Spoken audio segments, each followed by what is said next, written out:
नमस्कार गाववाल्यानो, माझी सकाळ झालेली असं आणि अंघोळ आवरून नंतर मग भाकऱ्यांसाठी जा ना तर पिठाची उकड काढून घेतलं. म्हटलं पटापट भाकरे बनवून घेऊया. आणि एकीकडे जे आहेत ना ते सोडे जे आहेत ना त्याच्यात गरम पाणी टाकून वायच भिजत घातलं आहे. त्यांना जे सुके सोडे असतात ना, म्हणजे जे सुके कोलबे असतात ना त्याचे सोडे निघतात ना ते. त्याच्यानंतर मग पीठबीठ मळून घेतलं आहे. झालेलं आहे. रामू काका आणि पटापट पीठबीठ मळून घेतलं आहे. म्हटलं बघूया, पटापट मळून घेऊया आणि बाकीचं पण कामं आवरूची होती म्हणून म्हटलं पटकन पीठ मळूया, पटकन भाकरे करूया. भाकरे कसे एकत्र थापून घेत आहे मी, म्हणजे कसा गॅस पण तेवढं बचत होता ना. गॅस एकदम महाग झाला. नको ग बाई एवढं महाग, काय खाऊ नको आणि काय पिऊ नको असं झालं आता.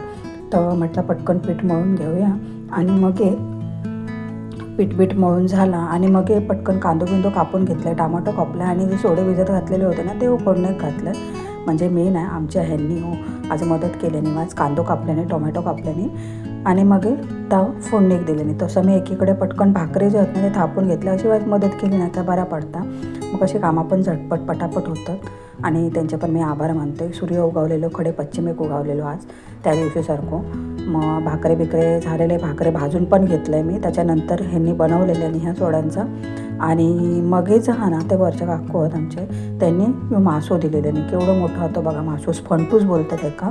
मग तो काय केलं आहे, कापलं आहे आणि पटापट कपडे पण धुवून घेतले त्याच्याबरोबर. आणि जी भांडी होती ना भाकरी विकऱ्याची ती पटापट घासून घेतलं आणि कपडे लावून मग हकडे लादी पुसा केलं. आणि मच्छी कापून ना ते का मीठ लावून ठेवलेले, आगू बिगू लावून ठेवलेले. म्हटलं मग कसा लादी विधी पुसान झाली ना काय, मग एकदमच मला कालवान पण फोडण्यात घालीन आणि मच्छी पण हातात तुकडे 4-5 ते तळून घेईन. मग पटकन लादी पुसाक घेतलं. लादी पुसान झाल्यावर मग बाहेर गेलो. त्याच्यात अजून वाईज वेळ गेलो. म्हटलं बाबा रे बाबा, काय करायचं, कामं काय संपतच नाही, दिवस संपलो तरी पण. मग पटकन लादी बिदी पुसान घेतलं आणि मगेच ना मच्छीक मीठ लावलेलं होतं ना, आगोळ बिगोळ टाकलेलं होतं आणि बाहेर पुसा नेलो आहे.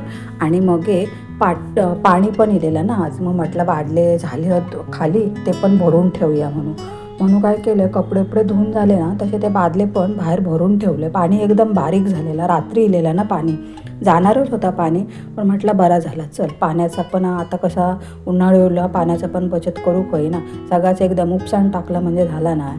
म्हणून मग पटकन बाहेर पण पुसान घेतलेलं आणि बादले पिलते पण भरून ठेवलेलं.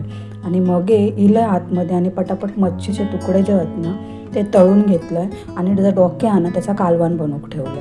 बाकी तुम्ही सगळे कसे असता नक्की सांगा. भेटा उद्याच्या व्हिडिओ, तोपर्यंत बाय बाय.